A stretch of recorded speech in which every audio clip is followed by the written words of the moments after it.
Greetings, my fellow learners. We will now present our group presentation. I am James Carl Murata. And I'm Beka Romangas. And I'm Carlo Sumaya. And this is Senior Bilay. Lily was a little girl, afraid of the big wide world. She grew up within her castle walls. Now and then she tried to. Media and information literacy has played a very big role in the world when it comes to gathering, analyzing, evaluating, sharing, and use information.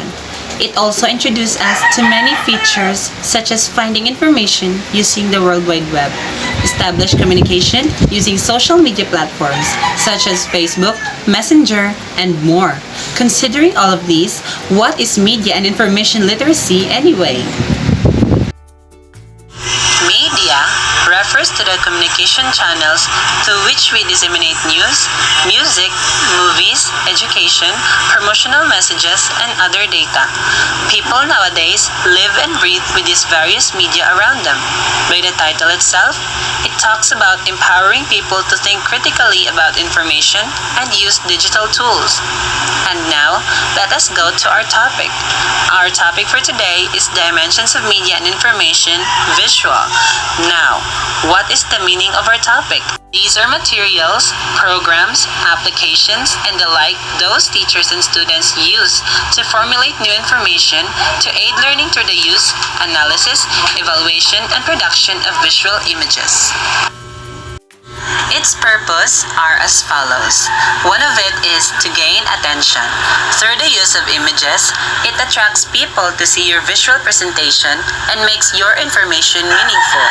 Another is to create meaning. Images that you capture for the purpose of giving information can create meaning or description so people can understand. And the last is to facilitate retention. Through images, we can easily recall information because for us people, we can easily remember images rather than text or words. There are many different types of visual media, and these are photographies, videos, screenshots, infographics, data visualization or charts and graphs, comic strips, cartoons, memes, and visual note-making. There are categories in visual media. One of it is formal. These are produced by formal organizations such as schools, government, and the like. Another one is informal. These are produced by social media platforms such as Facebook, Instagram, TikTok, etc. Social media can be sometimes formal in other terms. Common visual media file types. Media files are the most important thing when it comes to visual media. Different file types have different functions. These are as follows. GIF, Graphics Interchange Format. A GIF file is the oldest of all the file types.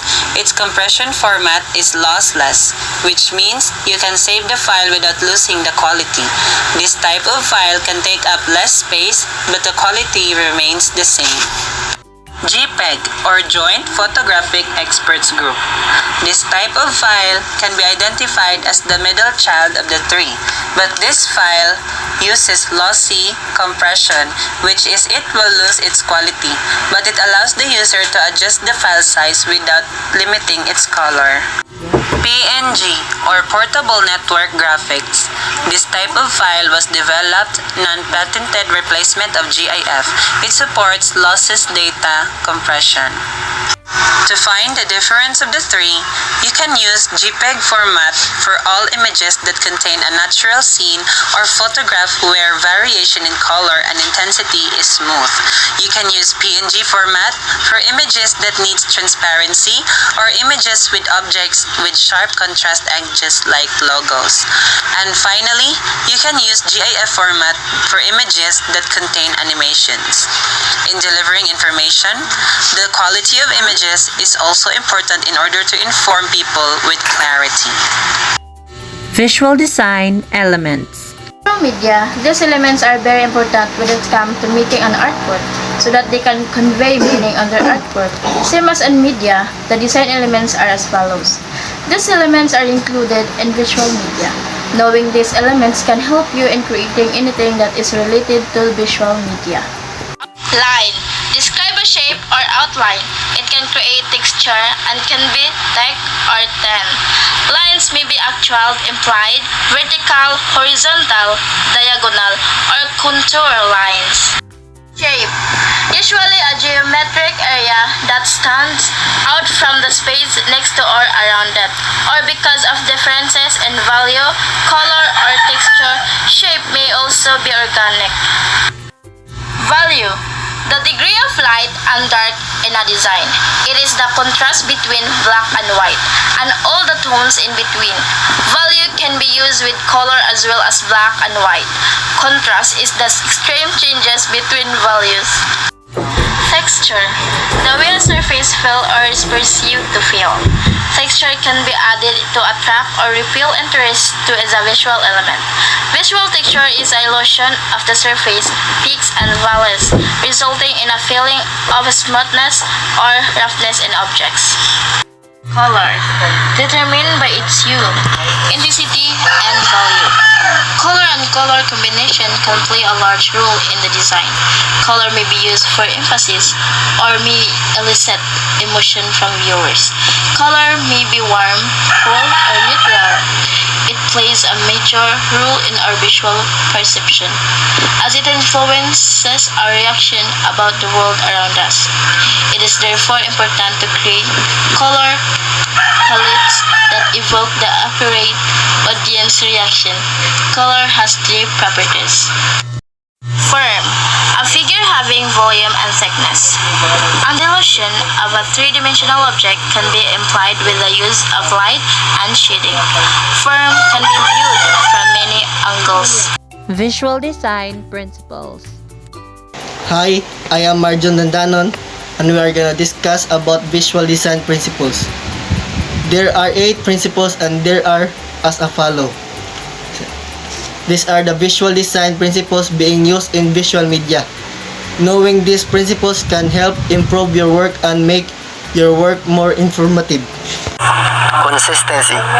Consistency of margins, typeface, type style, and colors is necessary, especially in slide presentation or documents that are more than one page. The picture on the right shows an example of an infographic that has consistency. Center of interest. An area that first attracts attention in composition.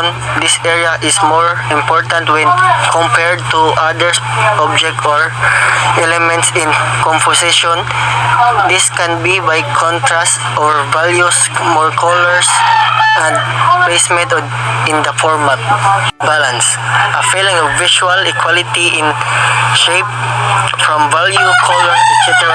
Balance can be symmetrical and evenly balanced or symmetrical and evenly balanced object values, color, textures, shape, forms, etc. can be used in creating balance in composition. Harmony brings together and composition with similar units. If, for example, your composition was using heavy lines and organic shapes, you would stay with those type of lines and not put in just one geometric shape. Contrast offers some change in value, creating a visual discord in composition. Contrast shows the difference between shape and can be used as a background to bring object out and forward in design. It can also be used to create an area of emphasis. Directional movement. A visual flow through the composition. It can be suggestion of motion in design as you move from object to object by way of placement and position. A moment in which some elements recur regularly like a dance, it will have a flow object that will seems to be like the beat of music. Perspective. Create through the arrangement of object in two-dimensional space to look like they appear in real life. Perspective is a learned meaning of the relationship between different objects seen in space. Any questions regarding our topic? Write in our comment section. We would love to know. And that's it for this video all about visual media. Make sure to like and subscribe for more. Once again, I am James Carl Morata. And I'm Mika Dumagan. And this is Senior Be Live. Eyes in your head, you know it. You got me dancing in my bed, so let me show it. You are exactly what I want.